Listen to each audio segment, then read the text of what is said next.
Amazing when you think about Donald Trump, and we have to remember his age. He's 72 years old, and here he's traveling all over the country on behalf of Americans, and now on behalf of the Republican candidates running for re-election in this election cycle. So between his duties as President of the United States, these rallies, he went on 60 Minutes, and had a pretty successful interview, I think. Now he's down in Florida. You have the mainstream media trying to paint this White House in a state of chaos. You wouldn't be able to operate like this and have so many balls in the air and then complete each of these missions so well with a White House in chaos, would you? Well, that's a great point, but I think they refuse to report on it because they just can't keep up with them. So they pick and choose when they might want to give him any sort of credit, which, as you and I both know, is hardly ever. But we know that the president has a great message of results to get out there and remind the American people of, and he's a welcomed addition to any campaign across the country.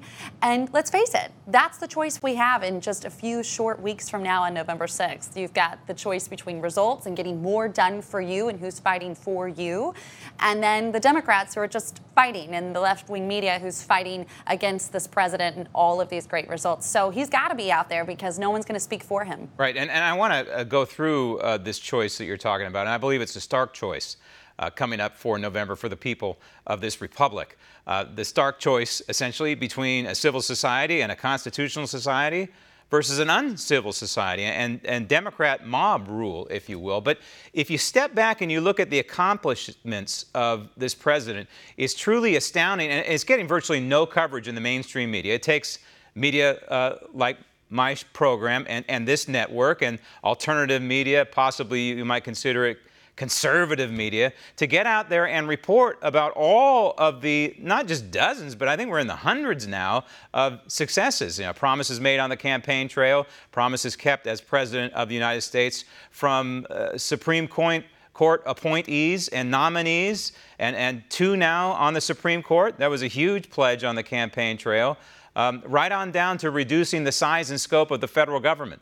These are things being done not just as a Republican, but the President of the United States is doing this on behalf of all Americans, not just Republican constituents, but Democrats and Republicans and every political persuasion in between.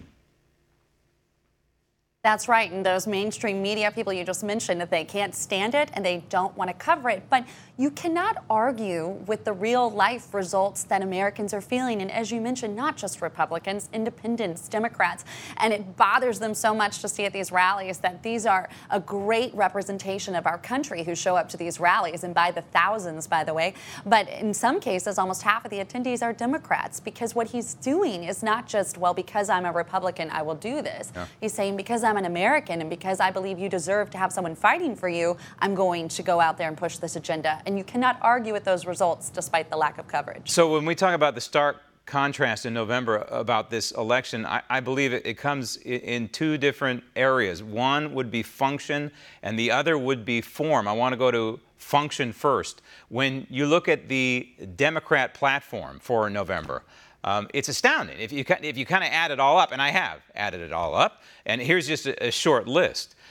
This is their platform: single-payer health care, $15 minimum wage, abolish ICE, repeal the tax cuts, debt-free college, whatever that is, defense cuts, and climate change. I know what debt-free college is. It means that you and I, it means the American taxpayer pays the tuition for kids who go to college, which is a complete and total socialistic model. So when you look at that list and you step back, it appears to me this is the party of anti-liberty, anti-Constitution, because this is not what the framers of the Constitution would have wanted, not this list. The framers of the Constitution would have wanted exactly the opposite. They would want a smaller government, and they would want Americans to have more money in their paychecks.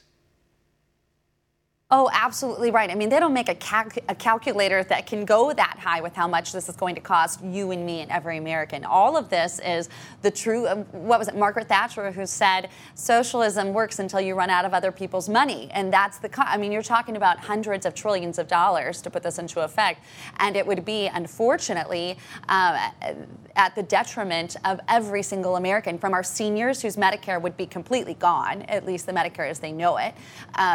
Colleges and the tuition, our education system would be completely different. At every face, it's the extremist viewpoint of everything we know and love about our country. And it's wrong. As President Trump has rightfully pointed out, we've seen the effects of their socialist plan. Look no further than Venezuela, that's experiencing, what is it, 1,000,000% inflation in some cases? That is the reality. We don't have to test out the socialist experiment to know what it will get us. Want to see more videos like this? Click on the link below and subscribe to One American News on YouTube. And call your cable provider and kindly demand that One American News is added to your lineup. Call and subscribe today.